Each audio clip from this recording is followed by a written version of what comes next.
Pada kesempatan kali ini, saya akan mempresentasikan tentang apa itu Service Oriented Architecture dan Enterprise Architecture Framework.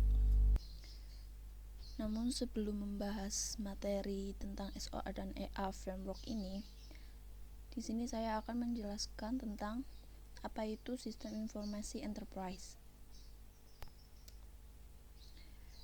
Sistem Informasi Enterprise yaitu platform teknologi yang bisa menyatukan semua informasi dari berbagai bagian menjadi satu informasi secara logikal, sehingga enterprise bisa mendapatkan informasi yang dibutuhkan dengan mudah.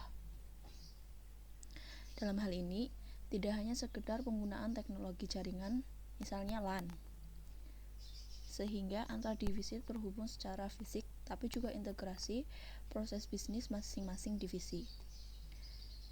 Dibutuhkan juga penyatuan semua database secara logikal, sehingga bukan hanya antar divisi, tapi juga pengaksesan informasi untuk semua level di organisasi, baik dari staf operasional maupun manajer dan direktur. Untuk menjawab tantangan kebutuhan informasi dan pengambilan keputusan yang semakin butuh kecepatan dan ketepatan, sistem informasi konvensional tampaknya belum cukup. Orang masih berpikir bagaimana membuat sebuah sistem informasi dengan domain informasi seluruh bagian perusahaan, baik dalam satu lokasi maupun di lokasi yang terpisah. Hal inilah yang melatar belakangi konsep sistem informasi enterprise ini. Service Oriented Architecture.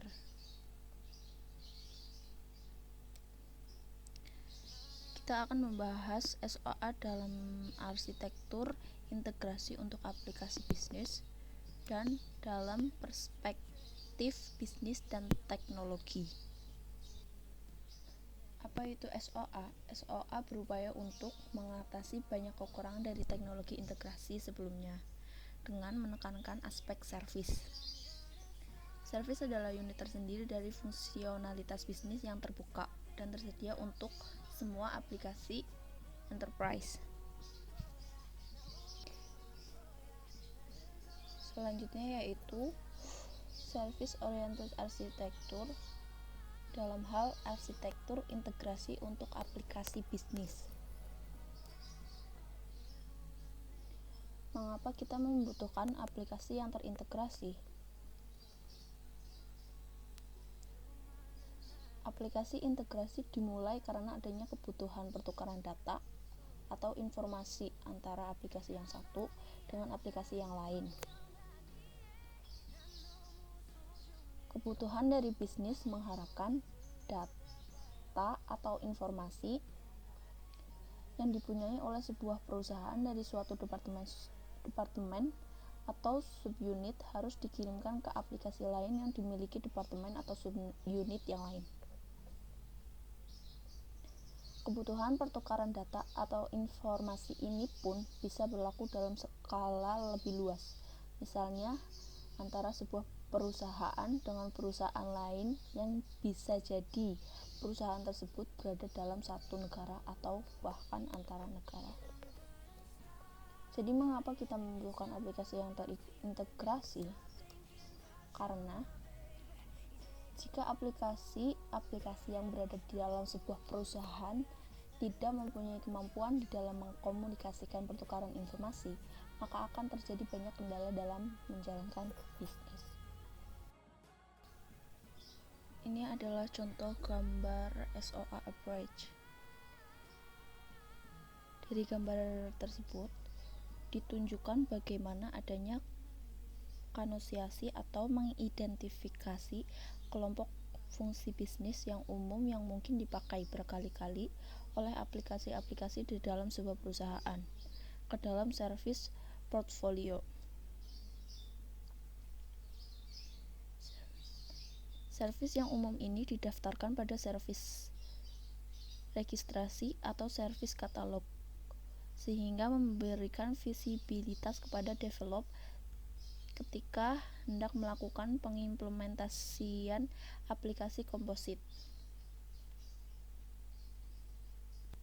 Pada gambar tersebut, service portfolio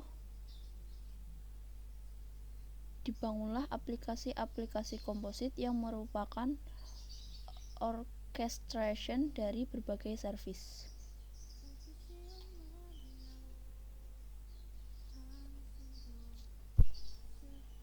Manfaat SOA dalam integrasi sistem.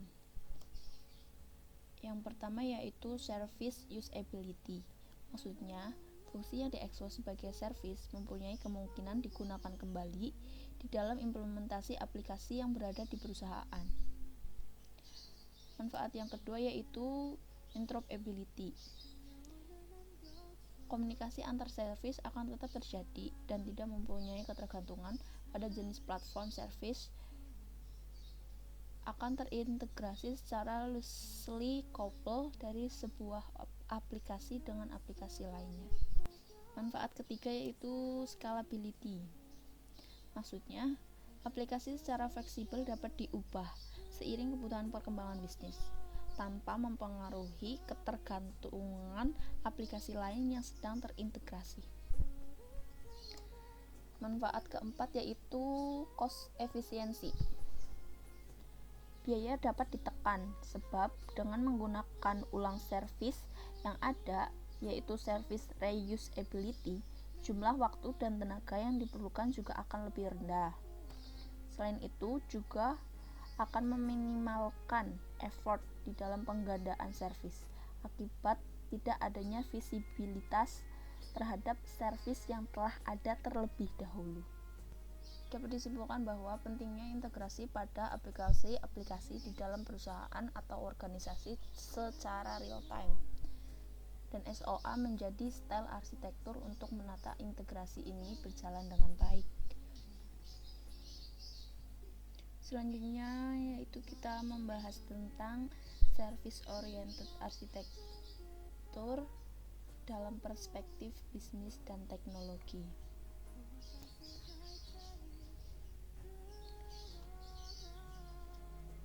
SOA adalah sebuah arsitektur kerangka kerja berbasis standar yang terhubung yang memungkinkan sistem-sistem untuk saling mengintegrasikan data yang sebelumnya hanya tersimpan rapat di berbagai lokasi atau sumber.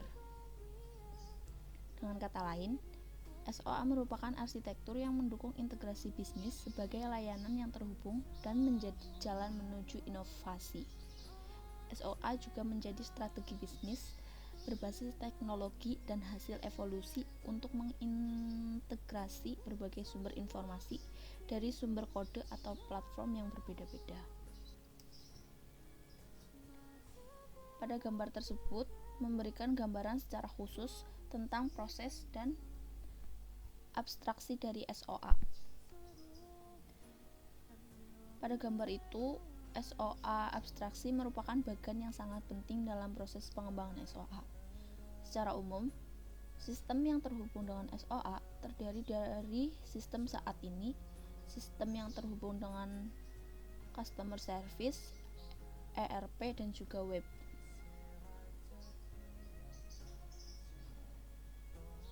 Dalam pendekatan tersebut dapat disimpulkan bahwa web service komponen dan web service API akan terhubung dengan SOA abstraksi.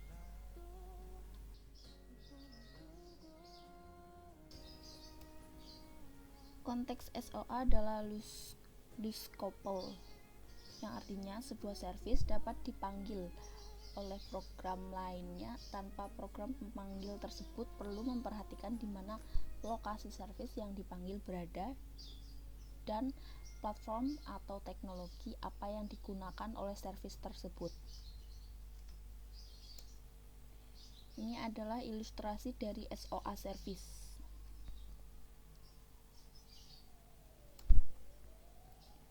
Dapat disimpulkan bahwa SOA menjadi solusi dari beragamnya platform serta permintaan untuk interoperability dari sistem. Selanjutnya kita akan membahas tentang Enterprise Architecture Framework. Enterprise architecture adalah penjelasan bagaimana sebuah organisasi merancang suatu sistem untuk mendukung kebutuhan bisnis dan teknologi dalam mewujudkan misi dan visi serta pencapaian hasil yang telah ditargetkan.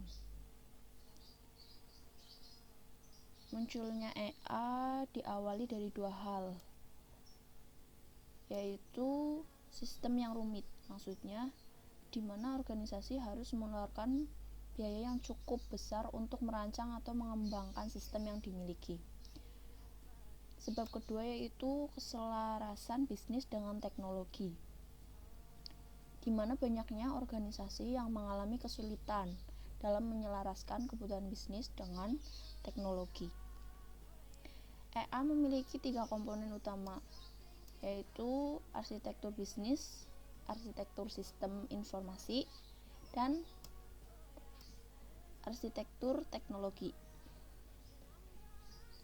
Dalam arsitektur sistem informasi dibagi menjadi arsitektur data dan aplikasi. EA Framework mengidentifikasikan jenis informasi yang dibutuhkan untuk mendeskripsikan arsitektur enterprise, mengorganisasikan jenis informasi dalam struktur logis, dan mendeskripsikan hubungan antara jenis informasi yang kompleks tersebut. Terdapat berbagai macam framework yang dapat dimanfaatkan untuk pengembangan arsitektur enterprise, seperti Segment Framework, Federal Enterprise Architecture Framework, DoD Architecture Framework, Treasury Enterprise Architecture Framework, dan TOGAF.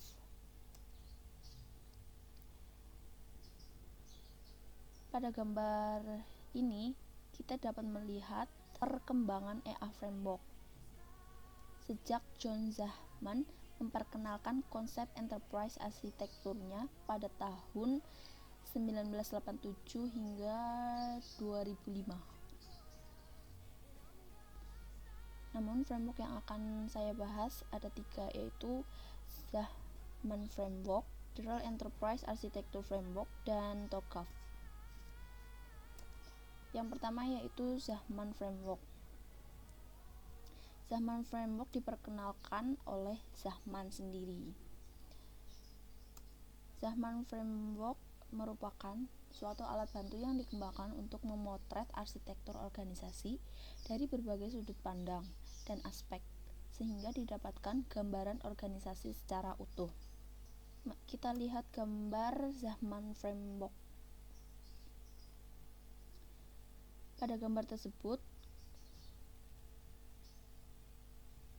keenam baris pada gambar menyajikan 6 pandangan perspektif, sebagaimana yang dipandang oleh perencana, pemilik, perancang, pembangun, dan functioning enterprise. Penjelasannya sebagai berikut. Yang pertama yaitu planner atau perencanaan. Menetapkan objek dalam pembahasan, latar belakang, lingkup, dan tujuan enterprise. Yang kedua yaitu owner atau pemilik, penerima atau pemakai produk akhir dari enterprise. Yang ketiga yaitu desainer atau perancang, perantara antara apa yang diinginkan pemilik dan apa yang dapat dicapai secara teknis dan fisik. Yang keempat yaitu builder atau pembangun, pengawas atau pengatur dalam menghasilkan produk atau jasa akhir. Yang kelima yaitu subkontraktor, bertanggung jawab membangun dan merakit bagian-bagian dari produk atau jasa akhir. Yang terakhir yaitu functioning enterprise, wujud nyata dari produk atau jasa akhir. Selanjutnya yaitu Federal Enterprise Architecture Framework. Framework ini diperkenalkan oleh Federal CEO Council pada tahun 1999 untuk mengembangkan EA dalam berbagai federal agency, seperti yang ditunjukkan pada gambar.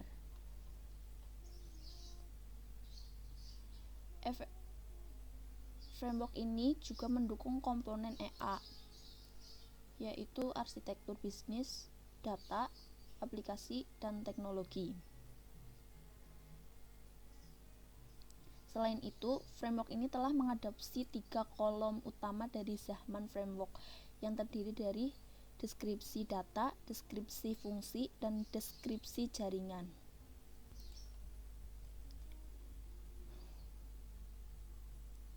Yang terakhir yaitu framework TOGAF, The Open Group Architecture Technique. TOGAF adalah framework yang memberikan pendekatan komprehensif untuk merancang, merencanakan, melaksanakan, dan mengelola EA. TOGAF memiliki ADM, Architecture Development Method, yang merupakan metodologi yang terdiri dari beberapa tahapan untuk mengembangkan dan memelihara teknik arsitektur dari organisasi, di mana ADM membentuk siklus iteratif untuk keseluruhan proses antar dan tiap fase, sehingga pada tiap iterasi diambil sebuah keputusan baru yang dapat menentukan luas cakupan enterprise, level kerincian, serta target waktu yang ingin dicapai. Pada tahun 2009, Open Group menyatakan bahwa TOGAF ADM juga menjelaskan prinsip-prinsip yang digunakan sebagai ukuran untuk menilai keberhasilan dari pengembangan EA. Prinsip-prinsip tersebut yaitu, yang pertama, prinsip enterprise, maksudnya pengembangan arsitektur. Prinsip-prinsip tersebut yaitu, pertama, prinsip enterprise. Pengembangan arsitektur yang dilakukan diharapkan mendukung seluruh bagian organisasi, termasuk unit-unit organisasi yang membutuhkan. Prinsip kedua yaitu teknologi informasi. Mengarahkan pada konsistensi penggunaan teknologi informasi pada seluruh bagian organisasi, termasuk unit-unit organisasi yang akan menggunakan. Prinsip ketiga yaitu prinsip arsitektur. Merancang arsitektur sistem berdasarkan kebutuhan proses bisnis dan bagaimana mengimplementasikan. Ini adalah bagan atau gambar arsitektur development method.